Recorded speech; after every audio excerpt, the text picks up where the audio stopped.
All right. Chapter 23, Part 2. Cosmic consciousness, like other forms of consciousness, is capable of growth. It may have different forms, different degrees. It must not be supposed that because a man has cosmic consciousness, he is therefore omniscient or infallible. Men of cosmic consciousness have reached a higher level, but on that level there can be different degrees of consciousness, and it must be still more evident that, however godlike the faculty may be, those who first acquire it, living in diverse ages and countries, passing their life in different surroundings, brought up to view life from totally different points of view, must necessarily interpret somewhat differently those things which they see in the new world which they enter. Language corresponds to the intellect and therefore capable of expressing it perfectly and directly. On the other hand, the functions of the moral nature are not connected with language and are only capable of indirect and imperfect expression by its agency.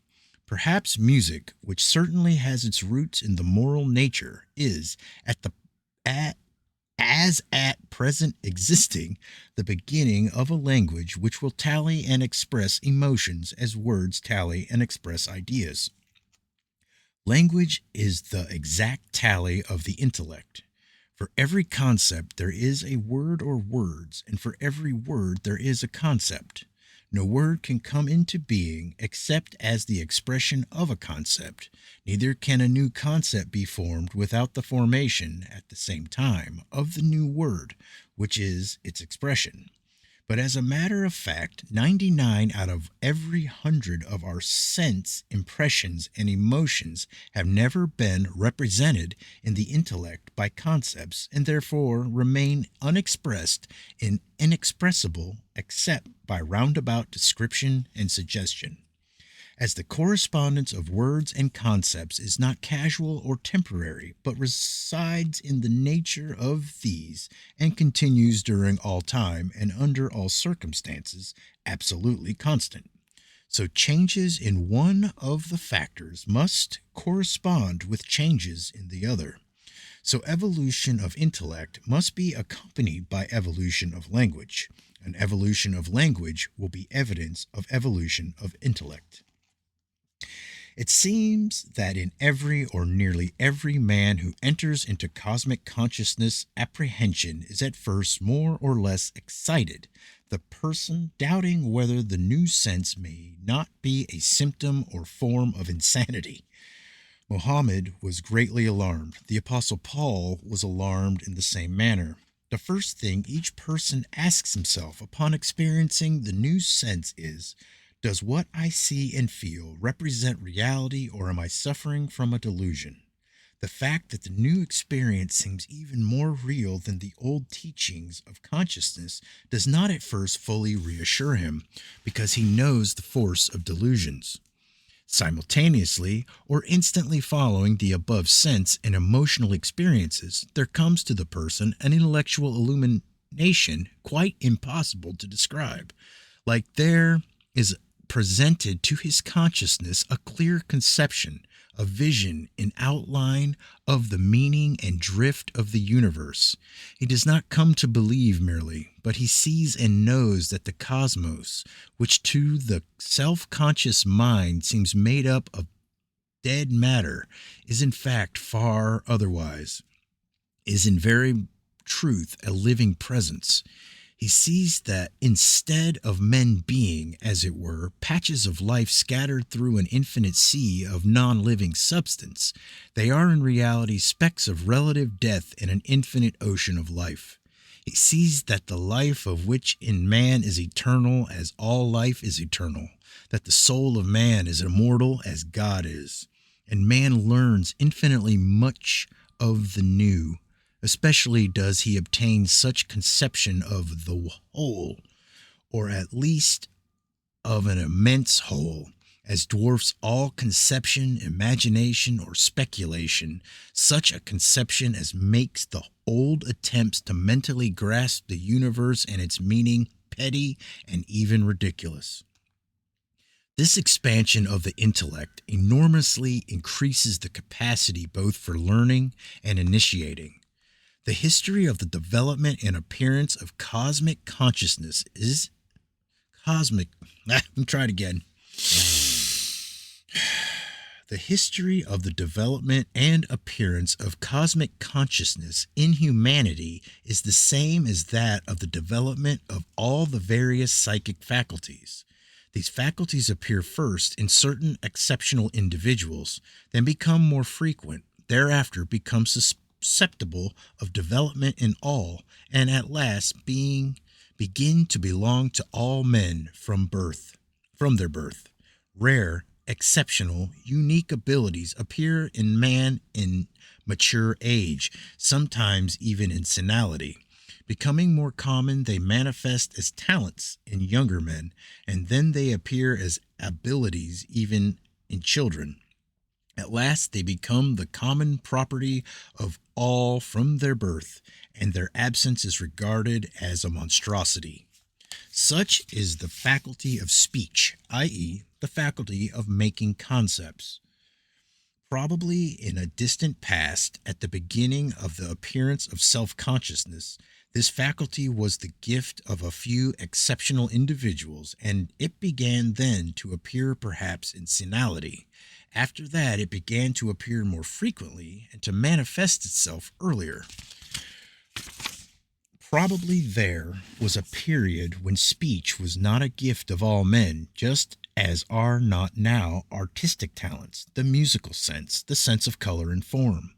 Gradually, it became possible for all and then inevitable and necessary if some physical defect did not prevent its manifestation. Comments on the quotations from Dr. Buch's book. Dr. Buch, spelled Dr. Bucke apostrophe S. 1. Though I am quoting Dr. Buch's opinion regarding three coming revolutions, let me note that I do not at all share his optimism regarding social life, which, as follows from what he says, can and must change by reason of material causes, the conquest of the air and social revolution. The only possible ground for favorable changes in the outer life, provided such changes are generally possible, can only be changes in the inner life, such i.e., those changes which Dr. Buch calls the psychical revolution. This is the only thing that can create a better future for men. All cultural conquests in the realm of the material are double edged, may equally serve for good or for evil. A change of consciousness can alone be a guarantee of the surcase of willful misuses of the powers given by culture, and only thus will culture cease to be a growth of barbarity. Democratic organization and the nominal rule of the majority guarantee nothing. On the contrary, even now, where they are realized, though only in name, they create without delay and promise in future to create on a larger scale violence towards the minority, the limitation of the individual, and the curtailment of freedom. Dr. Buch says that once human consciousness is attained, the further evolution is inevitable. In this affirmation, Dr. Buch makes a mistake common to all men who dogmatize about evolution, having painted a very true picture of the consecutive gradations of the form of consciousness observed by us, an animal vegetable, of animal, and of man. Dr. Buch considers this gradation exclusively in the light of the evolution of one form from another, not at all admitting the possibility of other points of view. For example, the fact that each of the existing forms is linked of a separate evolutionary chains, i.e., that the evolutions of animal vegetables, of animals, and of men are different, go by different routes, and do not impinge upon one another. And this standpoint is entirely justifiable when we take into consideration the fact that we never know transitional forms. Moreover, Dr. Buch makes an entirely arbitrary conclusion concerning the inevitability of the further evolution of man, Because unconscious evolution, i.e., unconscious for the individual directed by the consciousness of the species in the vegetable and animal kingdoms, is impossible with the appearance of reasoning in man. It is necessary to recognize that the mind of a man depends upon itself to be considerably greater degree than the mind of an animal. The mind of a man has far more power over itself. It can assist in its own evolution and can also impede it. We are confronted with the general question: can conscious evolution proceed with the appearance of reasoning? It is far more correct to suppose that the appearance of reasoning annihilates the possibility of unconscious evolution. Power over evolution passes from the group soul or from nature to the individual itself. Further evolution, if it take place, cannot be an elemental or unconscious affair, but will result solely from conscious efforts towards growth. This is the most interesting point in the whole process, but Dr. Buke fails to bring it out. Man, not striving towards evolution, not conscious of its possibility, not helping it, will not evolve. And the individual who is not evolving does not remain in a static condition. He goes down, degenerates, i.e., some of his elements begin their own evolution, inimical to the whole. This is the general law. And if we take into consideration what an infinitesimal percentage of men think and are capable of thinking of their evolution or their striving towards higher things, then we shall see that to talk about the inevitability of this evolution is at least naive. 3. Speaking of the formation of the higher faculty of knowledge and reason, Dr. Buke fails to take into consideration one very important circumstance. He himself previously remarked that the blending of concepts with emotional elements proceeds in the mind, and as a result of this new understanding appears, and then cosmic consciousness. Thus it follows from his own words that cosmic consciousness is not simply a blending of concepts with emotional elements or ideas with feelings, but it is the result of this blending. Dr. Buke, however, does not dwell on this with sufficient attention. Moreover, he further regards the fundamental element of cosmic consciousness as the blending of sensations, perceptions, and concepts with elements properly belonging to the emotional nature. This is a mistake because one element of cosmic consciousness is not simply the blending of thought and feeling, but the result of this blending, or in other words, thought and feeling plus something else that is absent either in the intellect or in the emotional nature. Dr. Buke regards this new faculty of understanding and reasoning as a product of the evolution of existing faculties, and this vitiates all his deductions. Let us imagine that some scientist from another planet, not suspecting the existence of man, studies the horse and its evolution from colt to saddle horse, and regards as its highest evolution the horse with the horseman in the saddle. From our standpoint, it is clearly impossible to regard a man sitting in the horse's saddle as a fact of horse evolution. But from the point of view of the scientist who knows nothing about man, this will be only logical. Dr. Buke finds himself in exactly this position when he regards that which transcends the region of humanity altogether as a fact of human evolution. Man possessing cosmic consciousness, or approaching cosmic consciousness, is not merely man, but man with something higher added. Dr. Buke, like Edward Carpenter in many cases also, is handicapped by the desire not to go too strongly counter to accepted views, although that is inevitable, by the desire to reconcile those views with the new thought, to flatten out contradictions, to reduce everything to one thing, which is, of course, impossible, as is the reconciliation of correct and incorrect, true and false views upon one and the same thing. The greater part of Dr. Buke's book consists of examples and quotations from the teachings and writing of men of cosmic consciousness in the history of the world. He draws parallels between these teachings and establishes the unity of the forms of transition into the new state of consciousness in men of different centuries and of different peoples, and the unity of their sensations of the world and of the self, testifying more than anything else to the genuineness and reality of their experiences. The founders of the world religions, prophets, philosophers, poets, these are men of cosmic consciousness, according to Dr. Buch's book. He does not pretend to present a full list of them, and it is, of course, possible to add many names to the list. But after all, various little imperfections of Dr. Buch's book are not important, nor additions which might possibly be made. What is important is the general conclusion to which Dr. Buch comes, the possibility and immanence of the new consciousness. All this announces to us the nearness of the new humanity.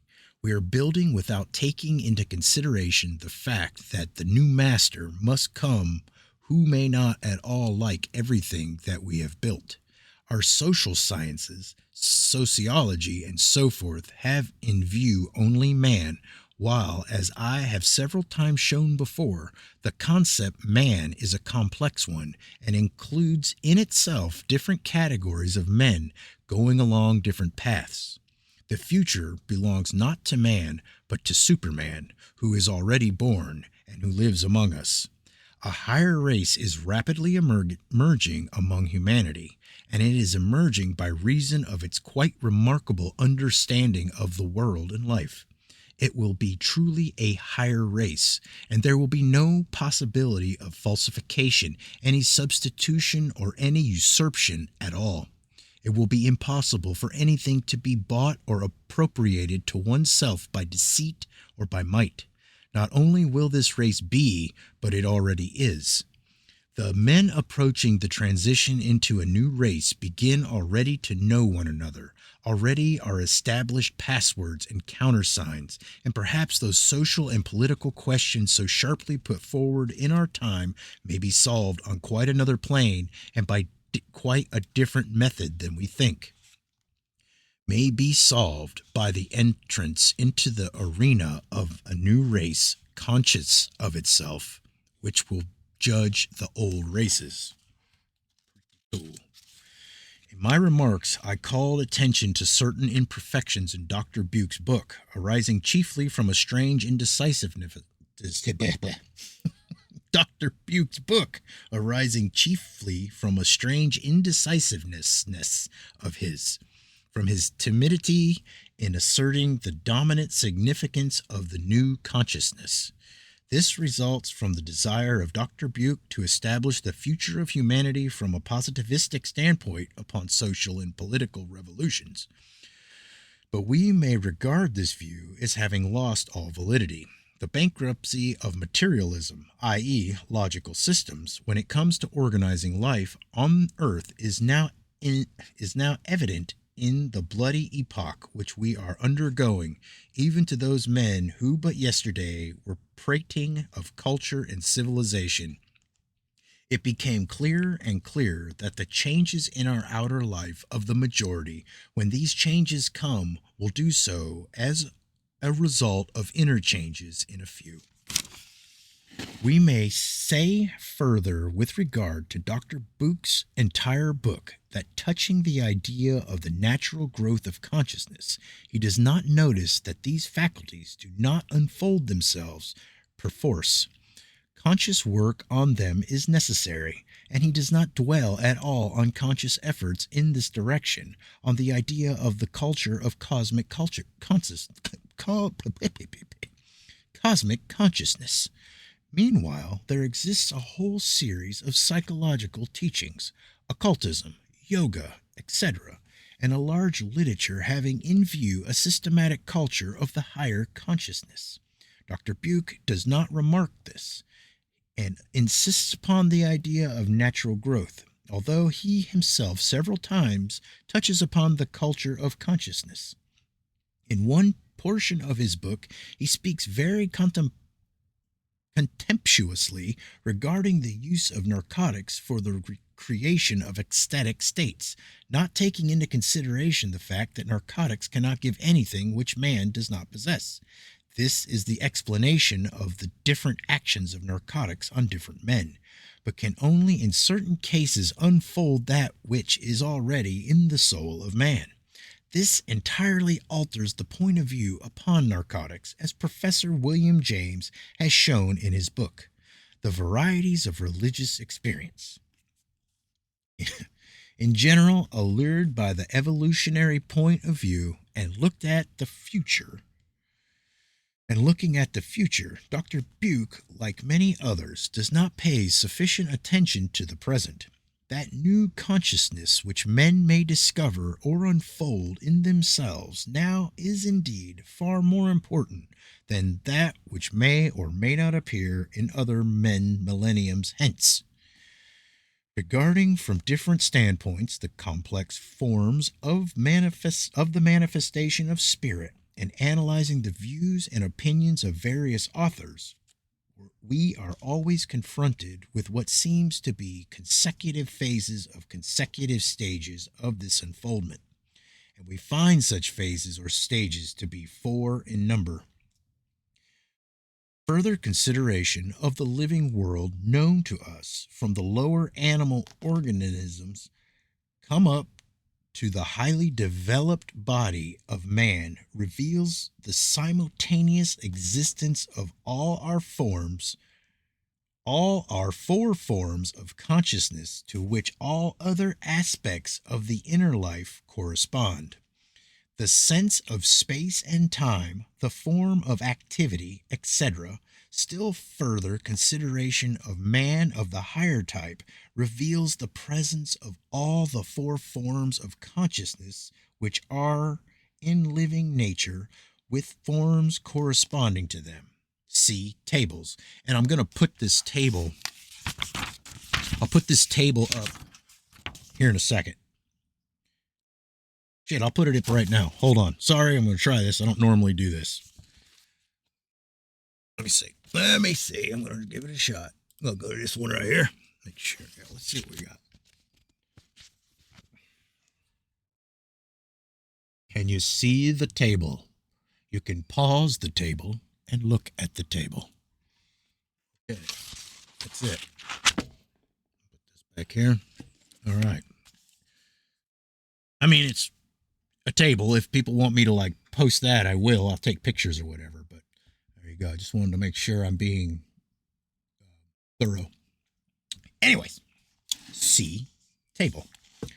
The simultaneous coexistence of all 4 forms of consciousness at once, both in nature and in higher type of man, makes the exclusively evolutionary standpoint seem forced and artificial.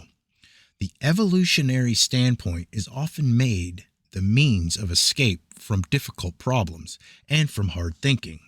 Some people apply the evolutionary theory where there is no necessity for it whatever. In many cases, this is a compromise of thought.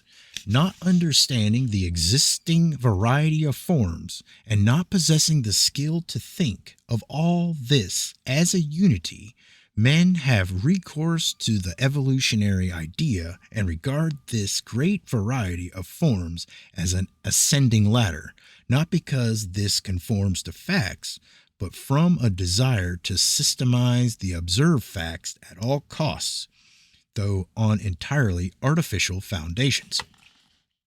It appears to men that having built a system they already know something, whereas in reality the absence of a system is often much nearer to real knowledge than an artificial system. Boy, this is a long chapter. With another, evolutionists being incapable of understanding the whole without representing it to themselves as a chain, one link of which is connected with another, are like the blind men in the Oriental fable who feel of an elephant in different places, and one affirms that the elephant is like pillars, another that it is like a thick rope, and so forth. The evolutionists, however, add to this that the trunk of the elephant must evolve from the feet, the ears from the trunk, and so on. But we, after all, know this is an elephant, i.e., a single being, unknown to men who are blind. Such a being is the living world. And with regard to the forms of consciousness, it is far more correct to consider them not as consecutive phases or steps of evolution, which are separate from one another, but as different sides or parts of one whole which we do not know. A man, this unity is apparent. All forms of consciousness in him can exist simultaneously. The life of cells and organs with their consciousness, the life of the entire body, taken as a whole, the life of the emotions and of logical reason, and the life of the higher understanding and feeling. The higher form of consciousness is not necessary for life. It is possible to live without it, but without it, the organization and orderliness of life is impossible.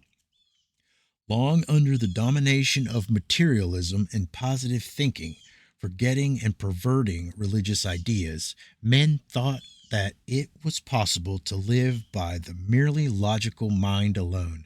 But now, little by little, it is becoming quite evident to those who have eyes that merely by the exercise of logical reason, men will not be able to organize their life on earth.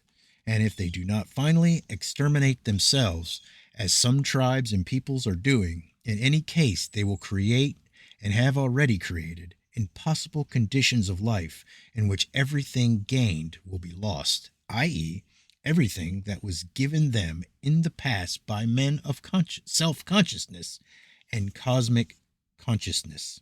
I'm going to stop for part 2 right there. And anyone who is watching all these, which is amazing if you are, feel free in the comments to tell me if the audio quality sucks in certain spots. I mean, I probably know, or whatever. I don't normally rewatch these. I just post them up. So, if anything is off, or you can think of something I could do better other than an entirely different person doing it their own way, you know what I'm saying? Just let me know, because I'm always receptive. So, yeah, thanks for anyone who watches this stuff. And I'll do the next part probably later today. Thanks.